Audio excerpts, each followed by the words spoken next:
रमाय नमः।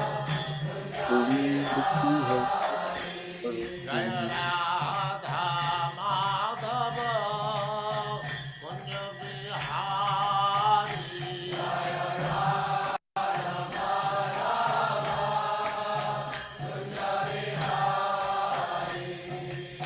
गोपी जन वल्लभ गिरिधर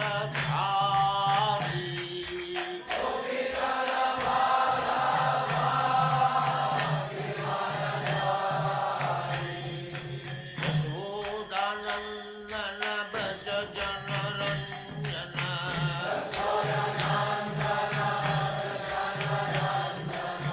यशोदानंदन ब्रज जन रंजन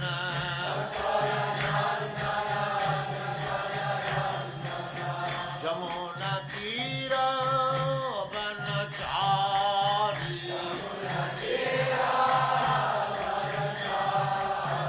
यमुना तीर वनचारी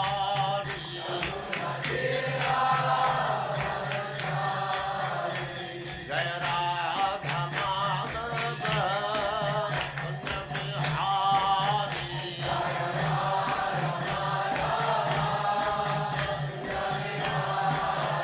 जय राधा माधव कुंज बिहारी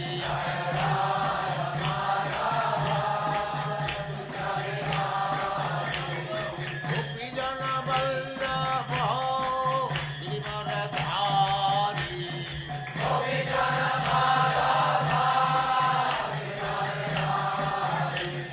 गोपी जन वल्लभ गिरिवरधारी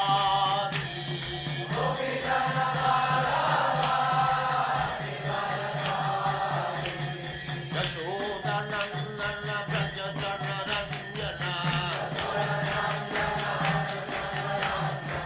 यशोदानंदन ब्रज जन रंजन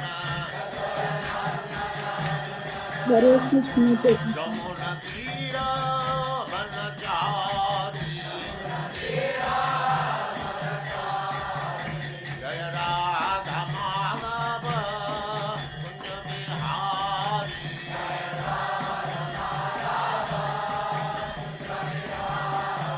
जय राधा माधव कुंज बिहारी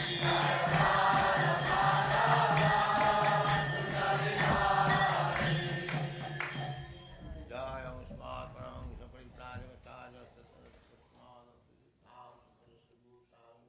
की जय अनंत कोटि वैष्णव। ओम नमो भगवते वासुदेवाय। ओम ओम नमो नमो भगवते भगवते वासुदेवाय। वासुदेवाय। ओम नमो भगवते वासुदेवाय। ओम ओम नमो भगवते भगवते वासुदेवाय। वासुदेवाय। ओम नमो भगवते वासुदेवाय। ओम ओम नमो नमो भगवते भगवते वासुदेवाय। वासुदेवाय। नारायणं नमस्कृत्य नारायणं नारायणं नमस्कृत्य नमस्कृत्य नरं चैव नरोत्तमं नरं नरं चैव चैव नरोत्तमं नरोत्तमम् देवीं सरस्वतीं व्यासं देवीं देवीं सरस्वतीं सरस्वतीं व्यासं व्यासम् ततो जयमुदीरये।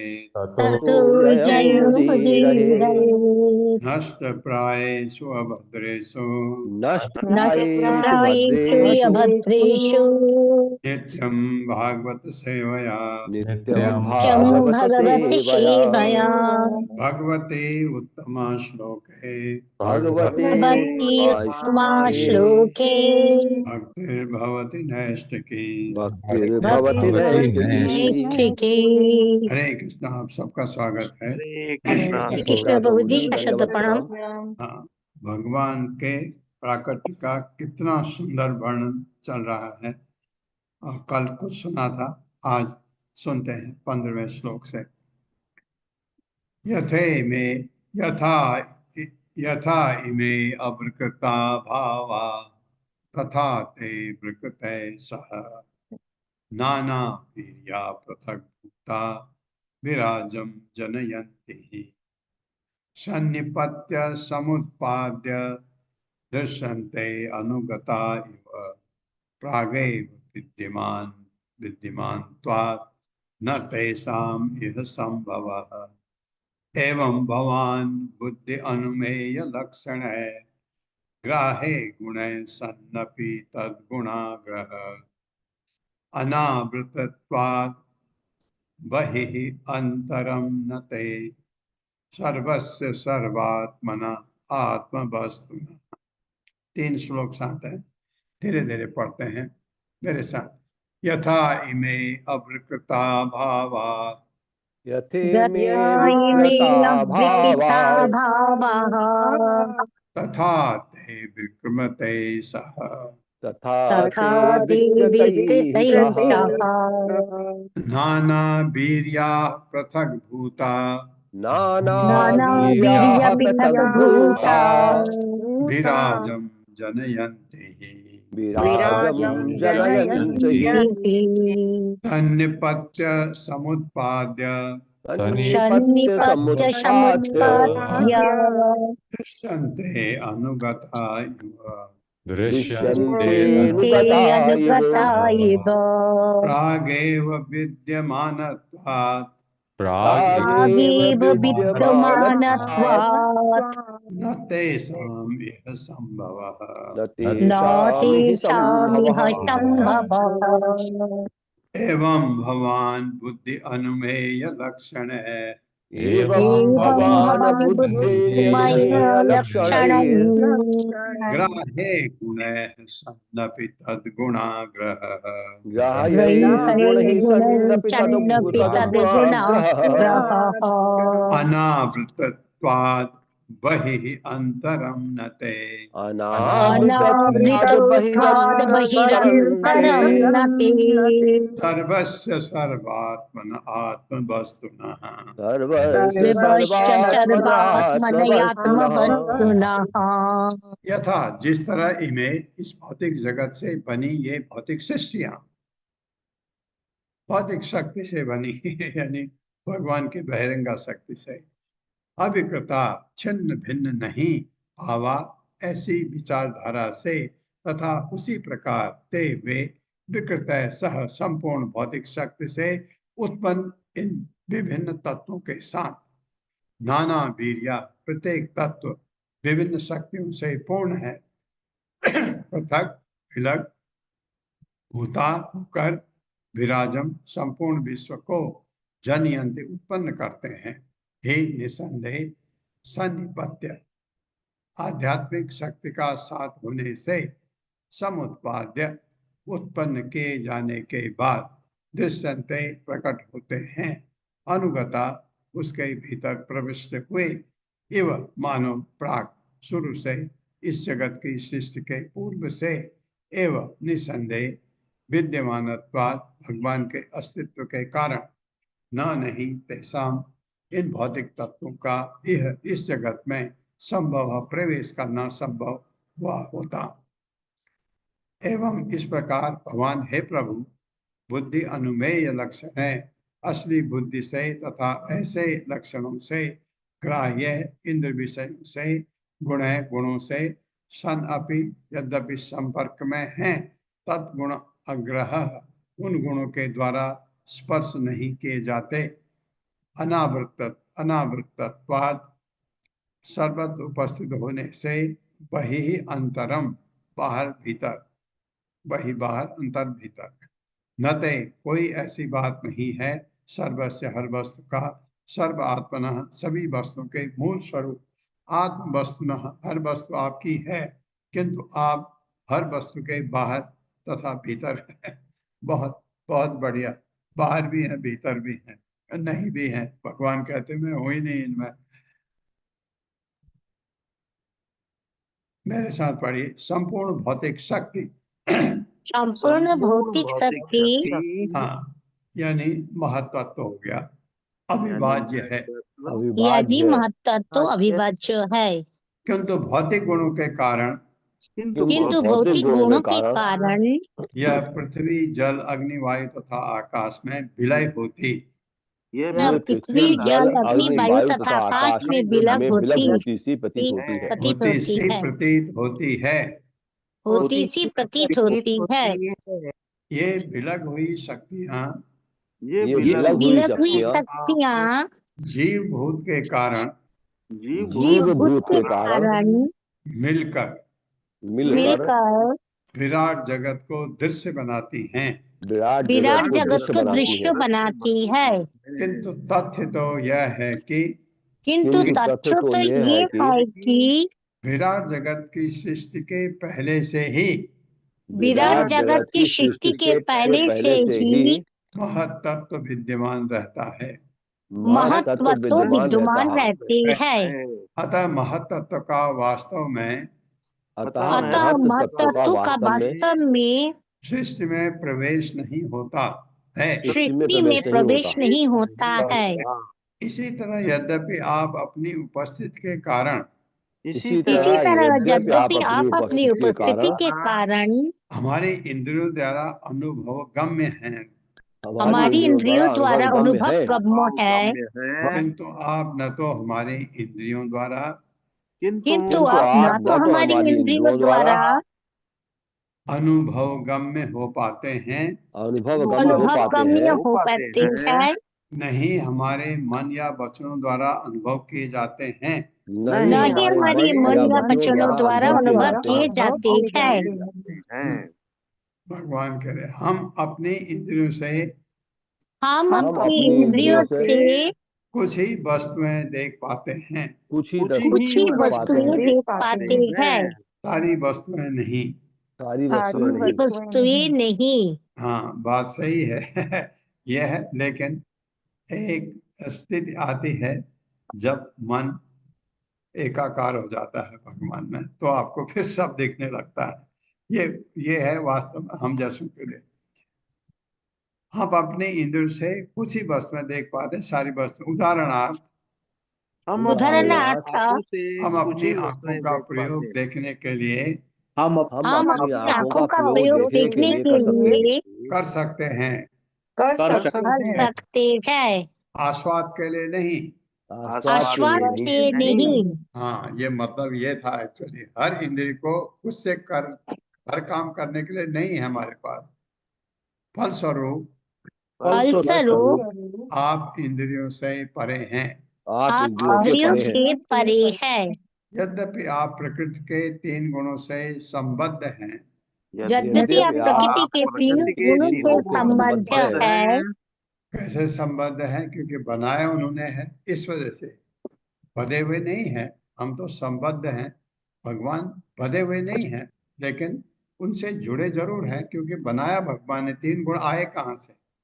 आप उनसे अप्रभावित रहते हैं। आप उनसे अप्रभावित रहते हैं। कब होता है? जो गुणातीत होता है। शुद्ध सत्व में जो होगा, भगवान का जो वैष्णव भक्त है वो भी गुणातीत है, वो भी गुणों से अप्रभावित रहते हैं। आप या आपके शुद्ध भक्त, आप हर वस्तु के मूल कारण हैं। आप हर वस्तु के मूल कारण हैं। सर्वव्यापी अविभाज्य परमात्मा हैं। सर्वव्यापी अविभाज्य परमात्मा है। अतएव आपके लिए अतएव आपके लिए कुछ भी बाहरी या भीतरी नहीं है। कुछ भी बाहरी या भीतरी नहीं है। एक होता है ना, जैसे आप देखिए, आप घर में पूजा करते हैं, एक भगवान का प्रसाद बनता है अंदर, एक और प्रसाद भी होता है बाहर जो भगवान को अर्पित नहीं होता है। मान लीजिए ऐसा है, एक पुजारी ऐसा है जो दोनों जगह आ जा सकता है। तो मैं एक छोटा उदाहरण दे रहा हूँ। आप तो इस तरह है, आपके लिए अंदर बाहर क्या है? आपके लिए तो सब आपका ही है। ये मतलब आपने कभी भी देवकी के गर्भ में प्रवेश नहीं किया। आपने कभी भी देवकी के गर्भ में प्रवेश नहीं किया।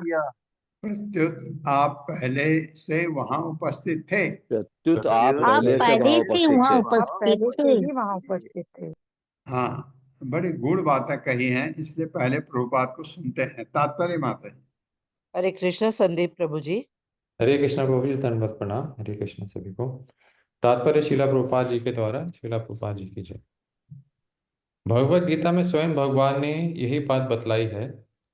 मया तत् इदं सर्वम जगत अव्यक्त मूर्तिना मत स्थानि सर्वभूतानि नाचा तेषु अवस्थिता। मेरे अव्यक्त रूप से सारा ब्रह्मांड परिव्याप्त है। सारे जीव मुझ में हैं, किंतु मैं उनमें नहीं हूं।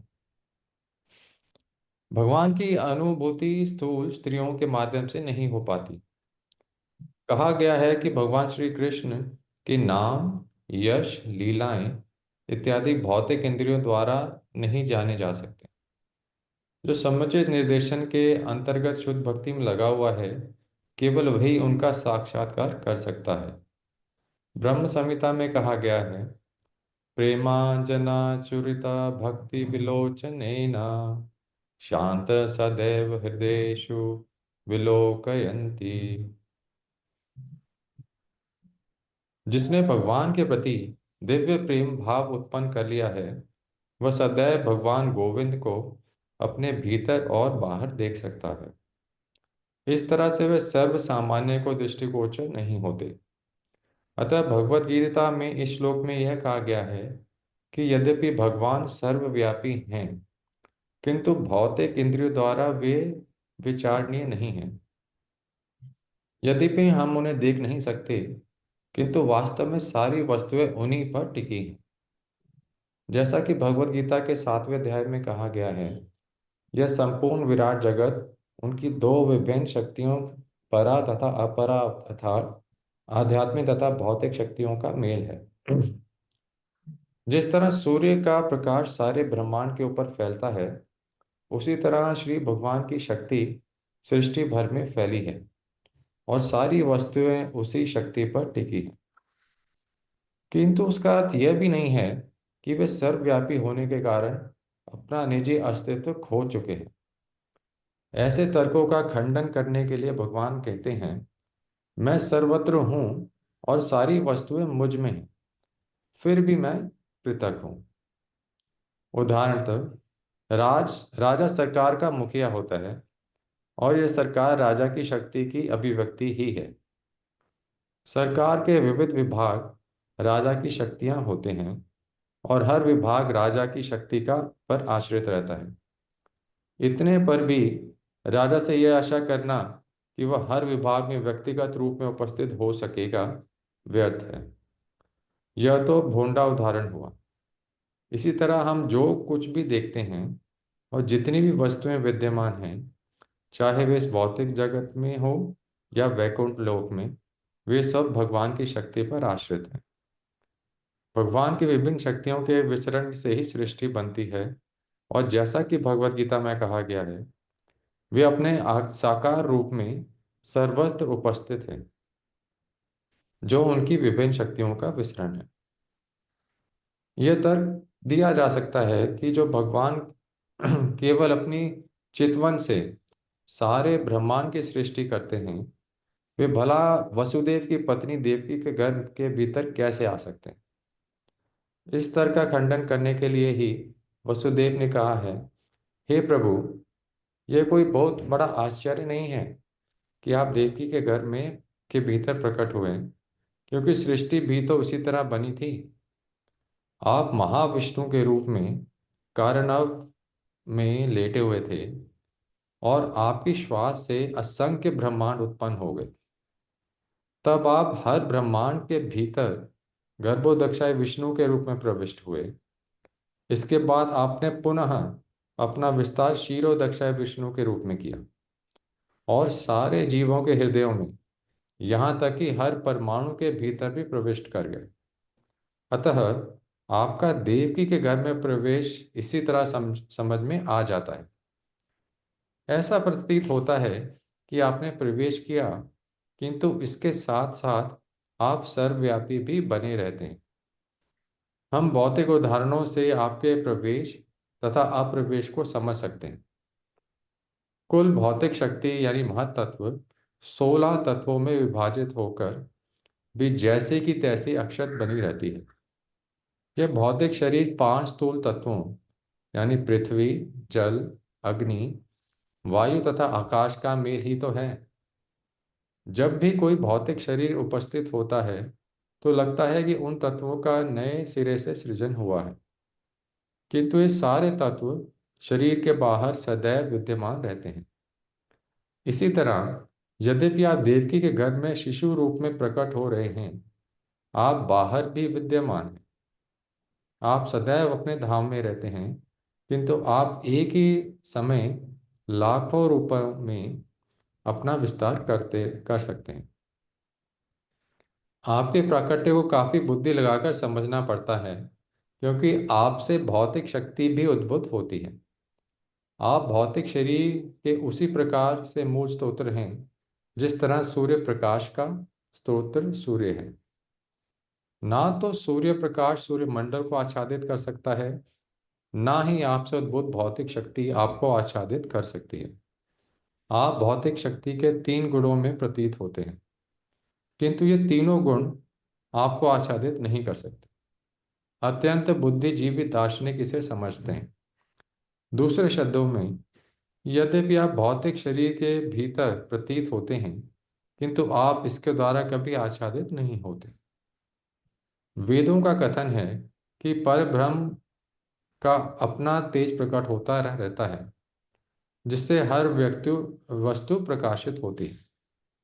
ब्रह्म संहिता में हमें पता चलता है कि ब्रह्म ज्योति या ब्रह्म तेज भगवान के शरीर से उद्भूत होता है। इसी ब्रह्म तेज से सारी सृष्टि उत्पन्न होती है। भगवद गीता में यह भी कहा गया है कि भगवान ब्रह्म तेज के आश्रय हैं। मूलतः वे ही सारी वस्तुओं के मूल कारण हैं। किंतु अल्पज्ञ यह सोचते हैं कि जब श्री भगवान इस भौतिक जगत पे आते हैं तो वे भौतिक गुणों को स्वीकार करते हैं। ऐसा निष्कर्ष परिपक्व नहीं, अपितु यह अल्पज्ञ का निष्कर्ष होता है। हरे कृष्णा बाबू जी, धन्यवाद। प्रभुपाद ने बहुत अच्छी तरह समझा दिया, क्योंकि श्लोक में बड़ा बड़ा गूढ़ चीज दिख रहा था, लेकिन अच्छी तरह प्रभुपाद ने थोड़ा उनको ज्यादा लिखना पड़ा ज्यादा लिखा है तो समझा दिया।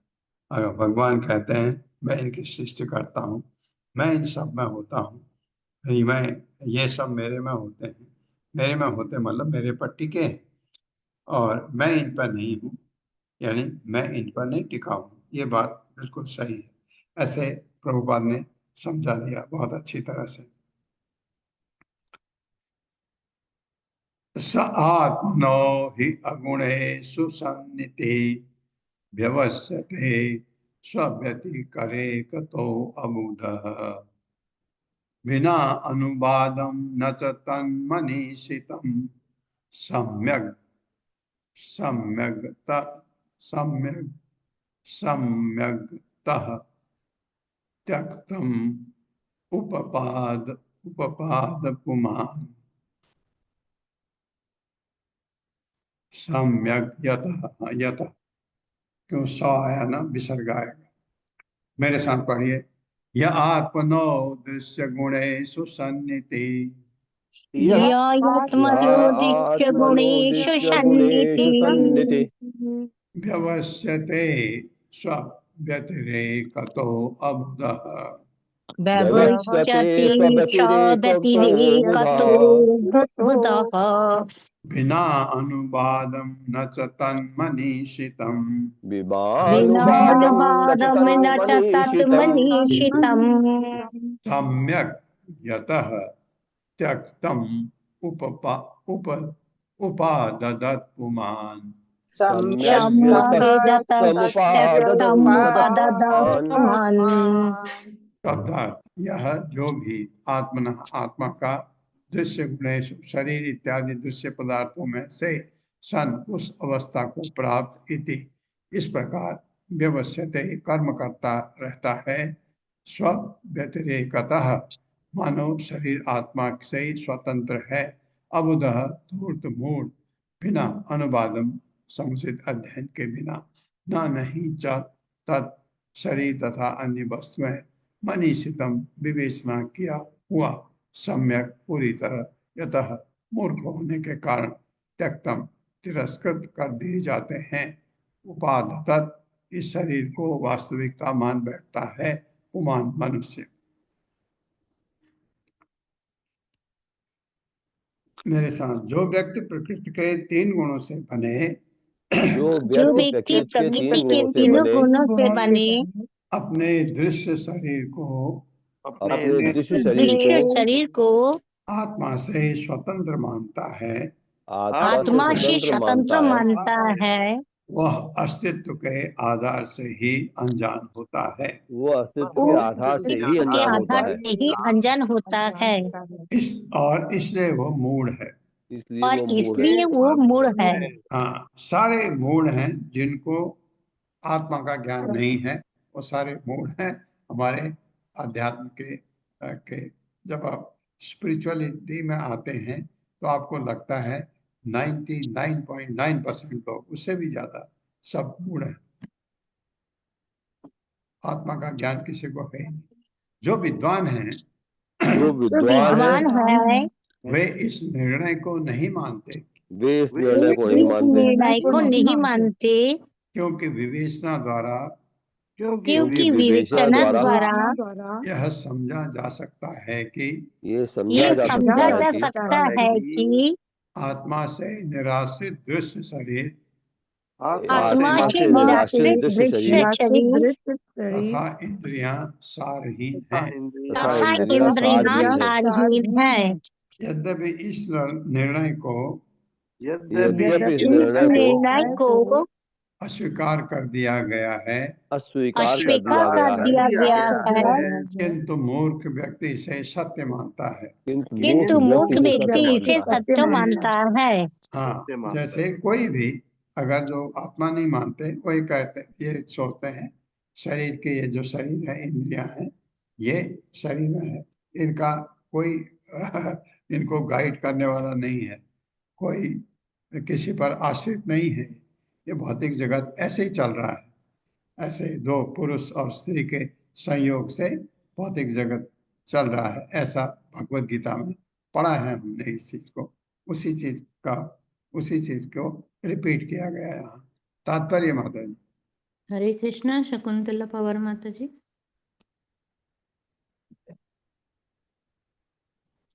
हरे कृष्णा सभी को, हरे कृष्णा प्रभु जी, सादर प्रणाम। श्रील प्रभुपाद जी की जय। तात्पर्य श्रील प्रभुपाद जी के द्वारा, आत्मा के मूलाधार के बिना शरीर उत्पन्न नहीं हो सकता। यद्यपि तथा कथित विज्ञानियों ने अपनी अपनी रासायनिक प्रयोगशालाओं में सजीव प्राणी को उत्पन्न करने के नानाविध प्रयास किए हैं, किंतु वे ऐसा नहीं कर पाए, क्योंकि जब तक आत्मा विद्यमान नहीं होता तब तक भौतिक तत्वों से शरीर निर्मित नहीं किया जा सकता।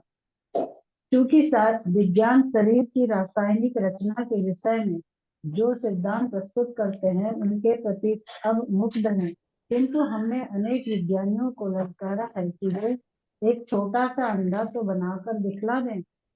अंडे के रासायनिक पदार्थ सरलता से उपलब्ध किए जा सकते हैं। उनमें एक सफेद अंश होता है और एक पीला अंश। ये एक आवरण से ढके रहते हैं और आधुनिक विज्ञानी सरलता से इसकी नकल कर सकते हैं। माना कि वे ऐसा अंडा बना भी ले, किंतु जब उसे वे इंक्यूबेटर के भीतर रखते हैं तो इस मनुष्य निर्मित रासायनिक अंडे से मुर्गी के चूजे नहीं निकलते। इसमें आत्मा केवल रासायनिक संयोग नहीं है, जीवन का अस्तित्व हो सकता है। उन्हें अबुदह या मूर्ख कहा गया है। पुनः कुछ लोग ऐसे भी हैं जो शरीर को अपर्याप्त समझकर शरीर का तिरस्कार करते हैं। वे भी मूर्खों की ही श्रेणी में आते हैं। इस शरीर का ना तो तिरस्कार किया जा सकता है, ना ही इसे पर्याप्त कहकर स्वीकार किया जा सकता है। कहने का तात्पर्य यह है कि पूर्ण पुरुषोत्तम भगवान वास्तविक आधारभूत तत्व है, तथा शरीर एवं आत्मा श्री भगवान की ही शक्तियां हैं, जिनका वर्णन स्वयं श्री भगवान ने श्रीमद् भगवद गीता 7.4 से 5 में किया है। भूमिरापो नलो वायु खं मनो बुद्धिरेव च अहंकार इति यं मे भिन्ना प्रकृतिरष्टधा। अमितस्त्वं कृतिं विद्धि मे परां जीवभूतां महाबाहो ययेदं ध्यायते जगत्। अर्थात पृथ्वी, जल, अग्नि, वायु, आकाश, मन, बुद्धि तथा मिथ्या अहंकार, ये मेरी 8 विभिन्न भौतिक शक्तियां हैं। किंतु हे महाबाहो अर्जुन, इस परानिकृष्ट शक्ति के अतिरिक्त भी मेरी एक उत्कृष्ट पराशक्ति है, जो उन समस्त जीवों से युक्त है, जो भौतिक प्रकृति से संघर्ष कर रहे हैं और ब्रह्मांड को बनाए हुए हैं। अतएव शरीर का पूर्ण पुरुषोत्तम भगवान से वैसा ही संबंध होता है जैसा आत्मा का होता है, क्योंकि दोनों ही श्री भगवान की शक्तियां हैं। अतएव इनमें से कोई भी मिथ्या नहीं है, क्योंकि उनका उद्गम वास्तव में हुआ होता है। जो जीवन के इस रहस्य को नहीं जानता वह अबुधा कहा जाता है। वैदिक आदेशों के अनुसार इदं सर्वं खल्वं सर्वं खल्विदं ब्रह्म, सारी वस्तुएं परब्रह्म है। अतएव शरीर तथा आत्मा दोनों ही ब्रह्म है, क्योंकि पदार्थ तथा आत्मा ब्रह्म से उद्भूत है। वेदों के निर्णयों से ज्ञात न होने के कारण कुछ लोग भौतिक प्रकृति को पदार्थ के रूप में स्वीकार करते हैं और कुछ लोग आत्मा को पदार्थ मानते हैं, किंतु वास्तव में ब्रह्म ही पदार्थ है। ब्रह्म समस्त कारणों का कारण है। इस व्यक्त भौतिक जगत के अव्यय तथा कारण ब्रह्म है, और इस जगत के अवयवों को हम ब्रह्म से स्वतंत्र नहीं रख सकते। साथ ही चूंकि इस भौतिक जगत के अवयव तथा इसका कारण ब्रह्म ही है, अतएव ये दोनों ही सत्य। अतः ब्रह्म सत्यम जगत मिथ्या वक्तव्य की कोई वैधता नहीं है। यह जगत मिथ्या नहीं है, यानी लोग इस जगत का निषेध करते हैं और मूर्ख लोग इसे ही सत्य मानते हैं। इस तरह दोनों ही दिग्भ्रमित रहते हैं। यद्यपि आत्मा की तुलना में शरीर महत्वपूर्ण नहीं है, किंतु हम यह तो नहीं कह सकते कि वह मिथ्या है। फिर भी शरीर नश्वर है, और जो मूर्ख भौतिकवादी व्यक्ति हैं, जिन्हें आत्मा का पूरा ज्ञान नहीं है, वे नश्वर शरीर को सत्य मानकर उसको सजाने संवारने में लगे रहते हैं। शरीर को मिथ्या मानकर उसका निषेध करना तथा शरीर को ही सर्वस्व मानना, इन दोनों दोषों से बचा जा सकता है यदि कृष्ण भावनामृत पद को पूर्णतया प्राप्त कर लिया जाए। यदि हम इस जगत को मिथ्या मानते हैं तो हम असुरों की कोटि में आ जाते हैं, जो कहते हैं कि यह जगत मिथ्या है, जिसका कोई आधार नहीं है और ईश्वर इसका नियंत्रक नहीं है। असत्यम अप्रतिष्ठम ते जगद आहुर अनीश्वरम। श्रीमद् भगवद गीता के 16वें अध्याय में इसे असुरों के निर्णय के रूप में बताया गया है। हरे कृष्ण प्रभु। धन्यवाद सभी को। बहुत ये एक्चुअली ये जो तर्क आसुरी लोग देते हैं, तर्क गलत नहीं है, क्योंकि जब तक आत्मा का ज्ञान नहीं होता है तब तक वो तर्क बिल्कुल सही है।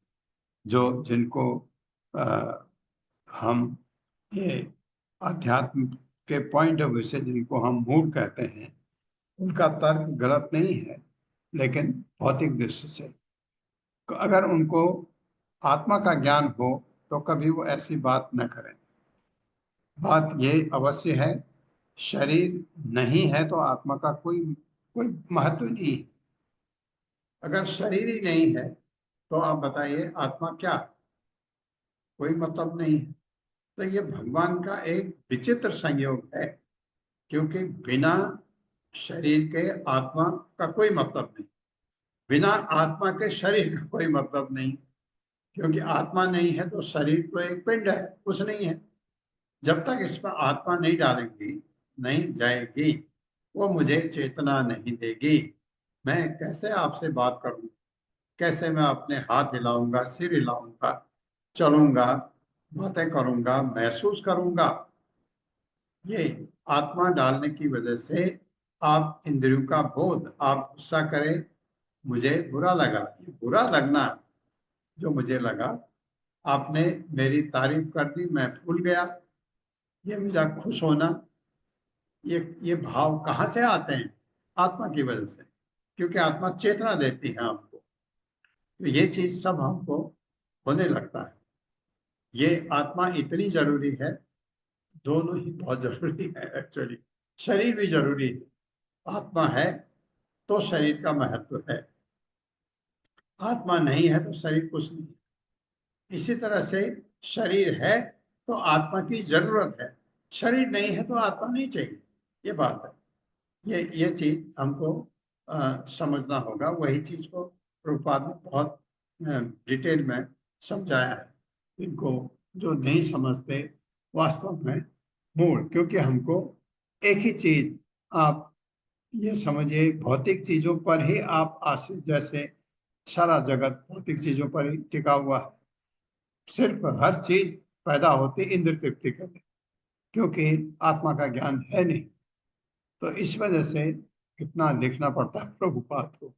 आत्मा का ज्ञान होता तो प्रभुपाद एक बार जब अमेरिका में प्रभुपाद काफी काफी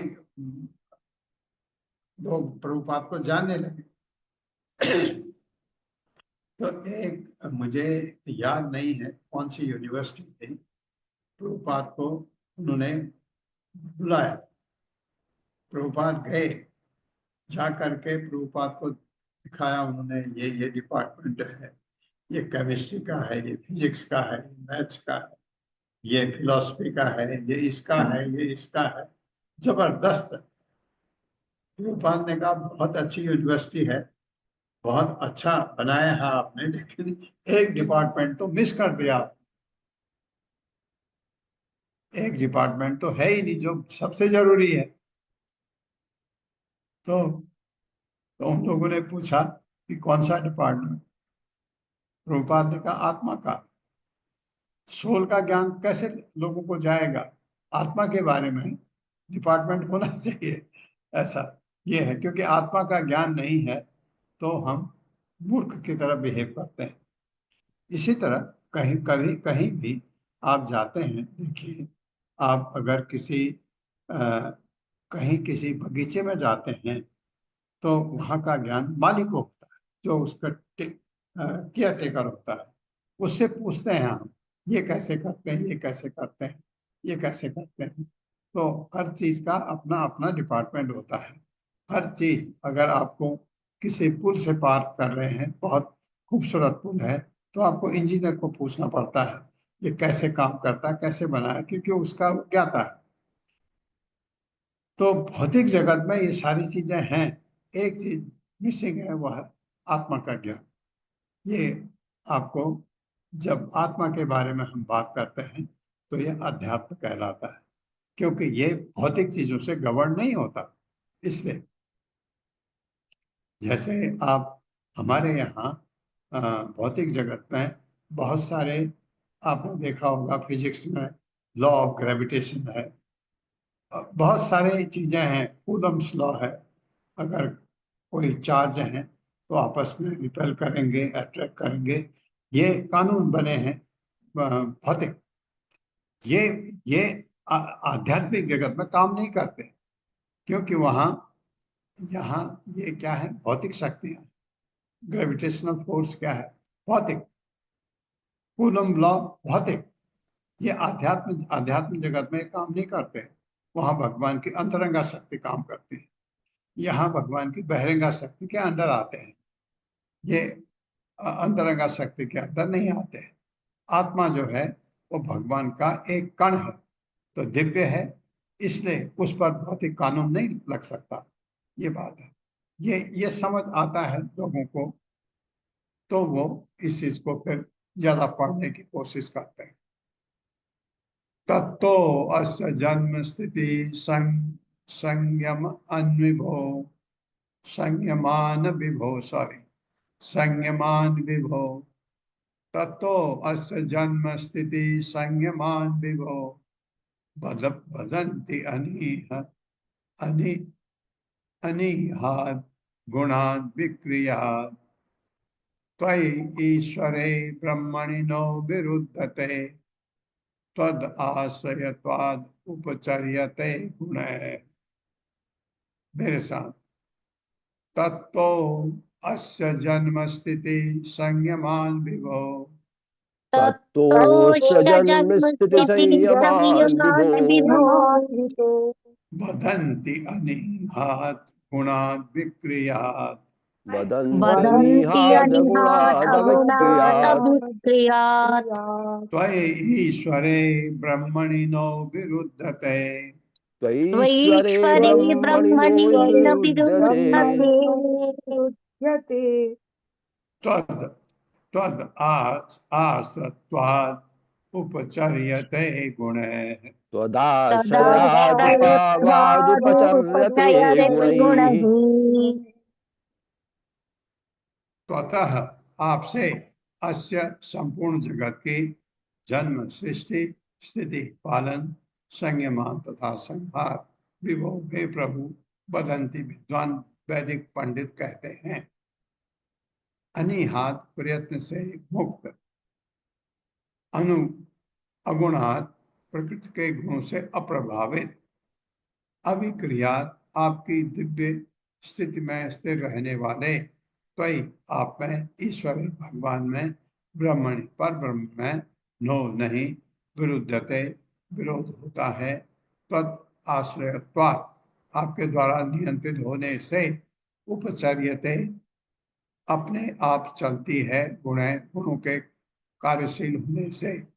मेरे साथ। हे प्रभु हे प्रभु हे प्रभु विद्वान वैदिक पंडित कहते हैं कि विद्वान वैदिक पंडित कहते हैं कहते हैं कि संपूर्ण विश्व का सृजन संपूर्ण विश्व का सृजन पालन एवं संहार पालन एवं संहार आपके द्वारा होता है आपके आपके द्वारा होता है तथा आप प्रयास से मुक्त तथा आप प्रयास से मुक्त प्रकृति के गुणों से अप्रभावित प्रकृति के गुणों से अप्रभावित तथा अपनी दिव्य स्थिति में स्थिति में अपरिवर्तित रहते हैं अपरिवर्तित रहते हैं।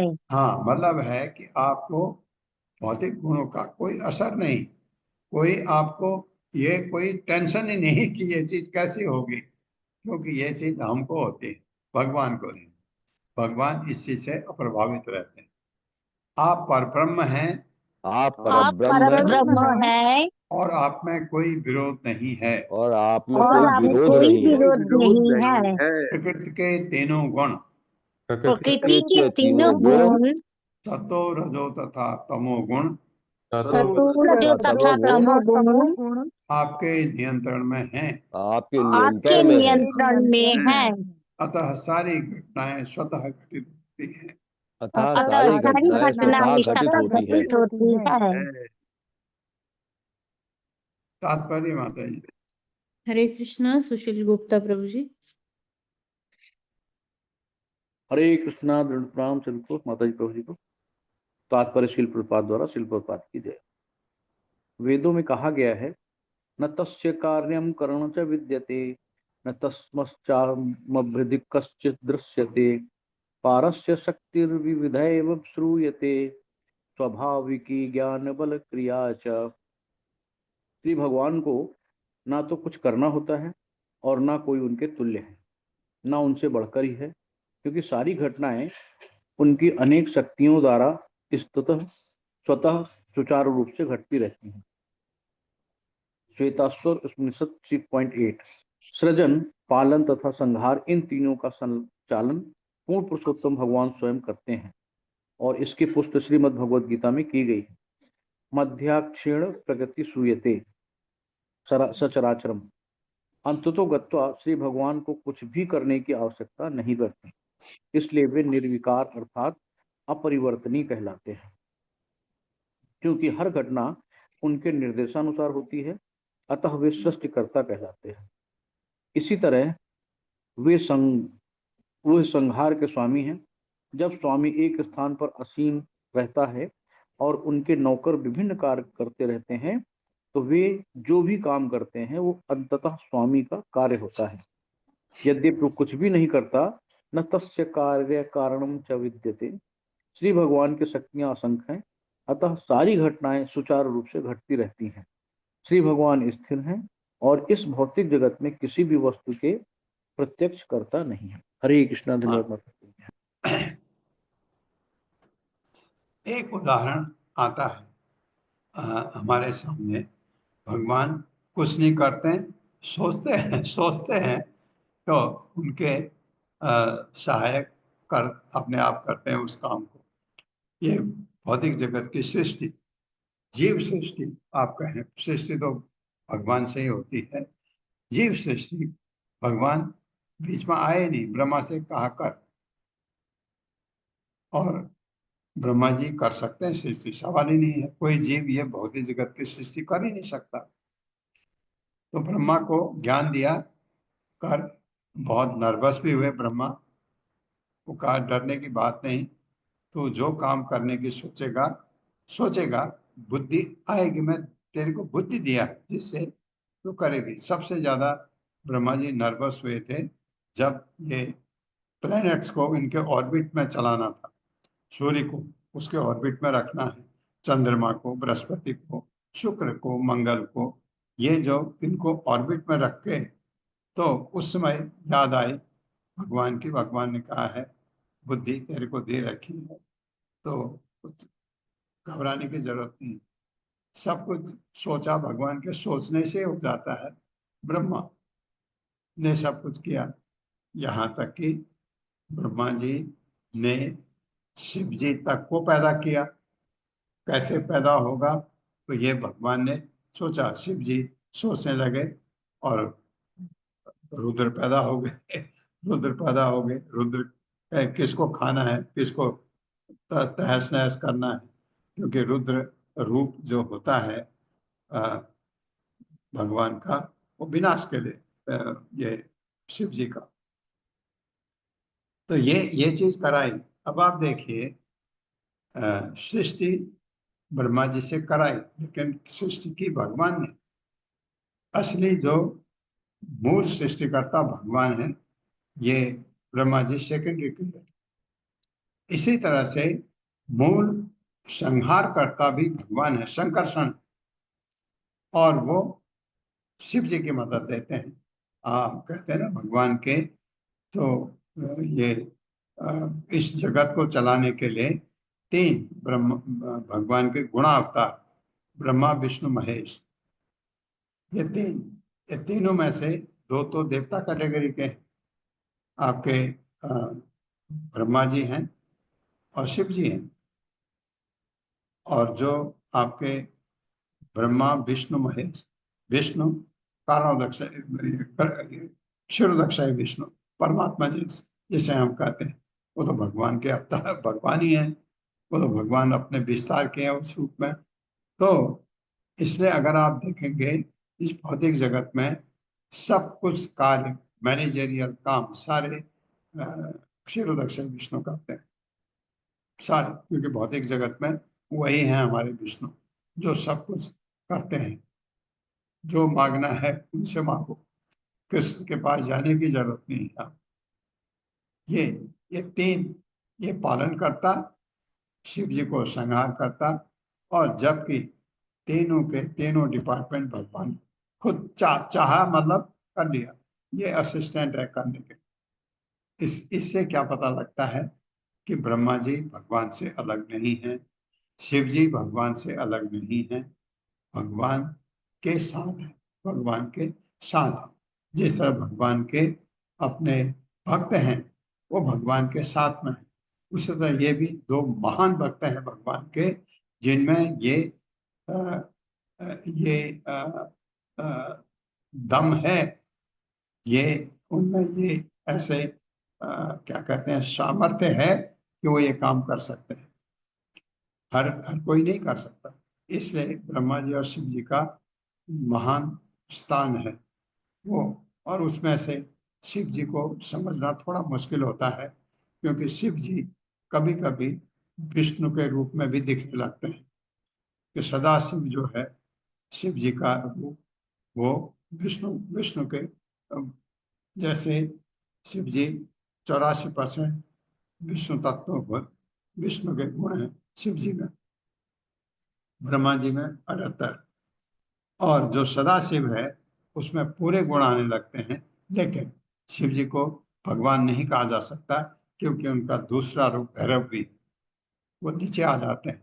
तो इस वजह से उनको शिव जी के लिए, हम भक्तों के लिए सबसे अच्छा है ये समझना कि वो भगवान, वो महान वैष्णव, वो हमारे लिए उस ढंग से आप शिव जी की आराधना भी कर सकते हैं अपने। हालांकि भगवत गीता में बार बार बार बार कहा है देवताओं की पूजा करने की जरूरत नहीं है अगर आप भगवान की पूजा कर रहे हैं। भगवान की पूजा नहीं करी तो आप देवताओं की करें, जो भौतिक जगत में जो चाहिए एक घर दे दो, 2 घर दे दो, ये कूड़ा करकट नहीं है मेरे पास, ये दे दो, ये मांगना है तो आप देवी से मांगे, वो तो शिव जी से भी ज्यादा दे सकती हैं आपको। लेकिन अगर आपको अध्यात्म की तरफ बढ़ना है तो आपको मांगने का जरूरत नहीं। हाँ, क्यों नहीं, महान वैष्णव है शिव जी, मैं भगवान की भक्ति करना चाहता हूँ, मुझे आशीर्वाद दीजिए। शिव जी कहेंगे अरे बेटा ले आशीर्वाद तो यहाँ तो सब कूड़ा करकट मांगने आते हैं, तू तो असली चीज मांग रहा है, तेरा कल्याण। ऐसा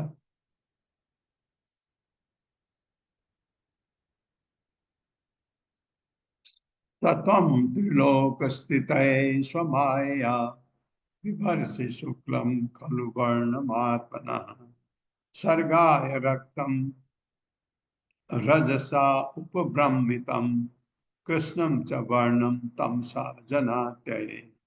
मेरे साथ, सत्वं त्रिलोक स्थित स्वमायया सत्त्वं स्वतम त्रिलोक त्रिलोकस्थितये स्थितये स्वमायया समाया बिभर्षि शुक्लम खलु वर्णमात्मनः बिभर्षि बिभर्षि शुक्लं शुक्लं खलु खलु वर्णमात्मनः वर्णमात्मनः सर्गाय रक्तम रजसा उपब्रह्मितम सर्गाय सर्गाय रक्तं रक्तं रजसोपबृंहितम् रजसायुपबृंहितम् कृष्णं च वर्णं तमसा जनात्यये। कृष्णं कृष्णं च च वर्णं वर्णं तमसा तमसा जनात्यये। जनातये।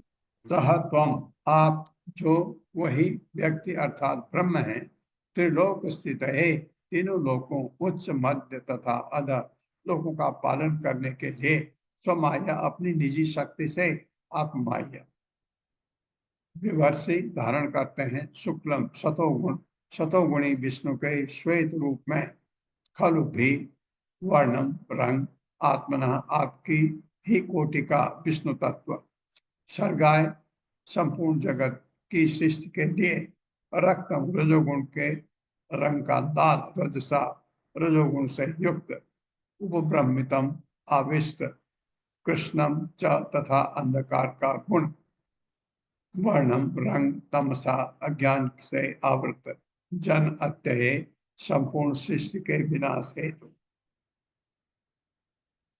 मेरे साथ पढ़िए, हे भगवान हे भगवान, भगवान आपका स्वरूप तीनों भौतिक गुणों से परे है, आपका स्वरूप तीनों स्वरूप भौतिक तीनों गुणों से परे है, गुणों से परे है, फिर भी तीनों लोगों के पालन हेतु फिर फिर भी भी तीनों तीनों लोगों के लोगों के पालन हेतु पालन हेतु आप सतोगुणी विष्णु का आप सतोगुण सतुगुण विष्णु का विष्णु का श्वेत रंग धारण करते हैं। श्वेत रंग धारण श्वेत करते रंग हैं। धारण करते हैं। हाँ, जिसकी मैं अभी बात कर रहा था आपसे, सृजन की सृजन के समय जो सृजन के समय जो मैं जो रजोगुण से आवृत होता है, रजोगुण से रजोगुण आवृत होता है, वृत्त होता है, ब्रह्मा जी आप लाल प्रतीत होते हैं, आप लाल आप प्रतीत होते लाल हैं, प्रतीत होते हैं और अंत में अज्ञान से आवृत और अंत में अज्ञान से ज्ञान से आवृत आवृत संहार के समय आप श्याम प्रतीत होते हैं। संहार के संहार समय के आप श्याम समय प्रतीत आप होते हैं। श्याम प्रतीत होते हैं। हाँ, तात्पर्य माता हरे कृष्णा। आत्रेय माता जी। हरे कृष्ण। श्रील प्रभुपाद की जय। श्रील प्रभुपाद की द्वारा तात्पर्य। वसुदेव ने श्री भगवान से प्रार्थना की, आप शुक्लम कहलाते हैं। शुक्लम अथवा श्वेत परम सत्य का प्रतीक है, क्योंकि ये भौतिक गुणों से अप्रभावित रहता है। ब्रह्मा जी रक्त अर्थात लाल कहलाते हैं, क्योंकि वे सृष्टि के रजगुण के द्योतक है। तमगुण यानी अंधकार शिव जी का अधिकार में है, क्योंकि वे विश्व का संहार करते हैं। इस जगत के सृष्टि, संहार तथा पालन आपकी शक्तियों द्वारा संचालित है, किंतु आप इन गुणों से सदा अप्रभावित रहते हैं, जैसे कि वेदों में पुष्टि हुई है। हरि ही निर्गुणः साक्षात पूर्ण पुरुषोत्तम भगवान सारी भौतिक गुणों से मुक्त होते हैं। ये भी कहा जाता है कि श्री भगवान के शरीर में रजो तथा तमोगुण नहीं पाए जाते हैं। हमें अपनी इंद्रियों का अनुभव के संदर्भ में इस श्लोक में उल्लिखित 3 रंगों शुक्ल, रक्त तथा कृष्ण का शाब्दिक अर्थ नहीं ग्रहण करना चाहिए, अपितु ये सत्वगुण, रजोगुण तथा तमोगुण का प्रतिनिधित्व करने वाला है। कभी कभी हमें तमोगुणी बत्तख श्वेत दिखती है।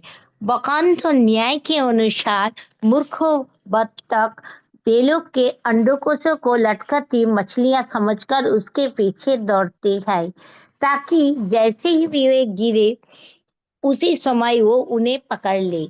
इस तरह बत्तख सदैव अंधकार में रहती है। यद्यपि वैदिक साहित्य के प्रणेता शील व्यासदेव श्याम रंग के थे, किंतु इसका अर्थ तो ये नहीं है कि वे तमगुणी थे। वे तो प्रकृति के भौतिक गुण के परे सत्व गुण के सर्वोच्च पद पर प्रतिष्ठित थे।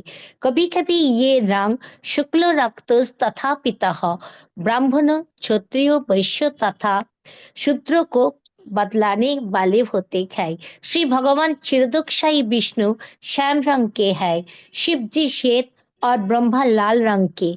किंतु श्री सनातन गोस्वामी ने वैष्णव तोषणी टीका में लिखा है कि इन रंगों का प्रदर्शन इस तरह की अभिव्यक्ति के लिए नहीं होता। शुक्ल कृष्ण तथा शुक्ल कृष्ण रक्त तथा कृष्ण की सही समझ इस प्रकार है। श्री भगवान सदैव दिव्य है, किंतु सृष्टि करने के लिए तो ब्रह्मा का रक्त रंग धारण करते हैं।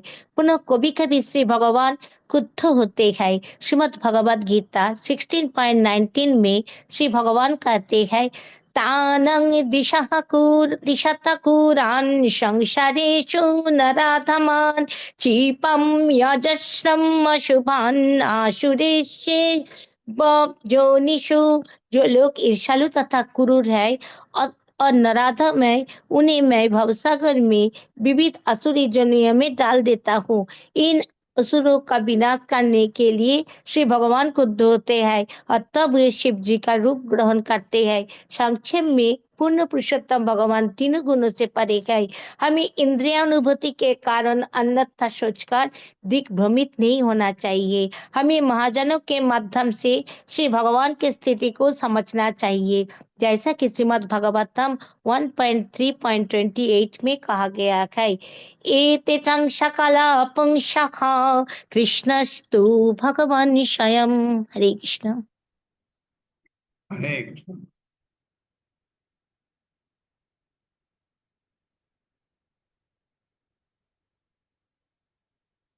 ओम अज्ञानतिमिरान्धस्य ज्ञानाञ्जनशलाकया चक्षुरुन्मिलितं तस्मै श्रीगुरुवे नमः। विष्णुपादाय कृष्णप्रेष्ठाय भूतले श्रीमते भक्तिवेदांत स्वामिनिति नामिने नमस्ते सरस्वती देवे गौरवाणी प्रचारिणे निर्विशेष शून्यवादी पाश्चात्य सिद्धान्त। जय हो श्री कृष्ण चैतन्य प्रभु नित्यानंद श्री अद्वैत गदाधर शिवासादि गौर भक्तवृंद। हरे कृष्णा कृष्ण कृष्णा हरे हरे, हरे राम राम राम हरे।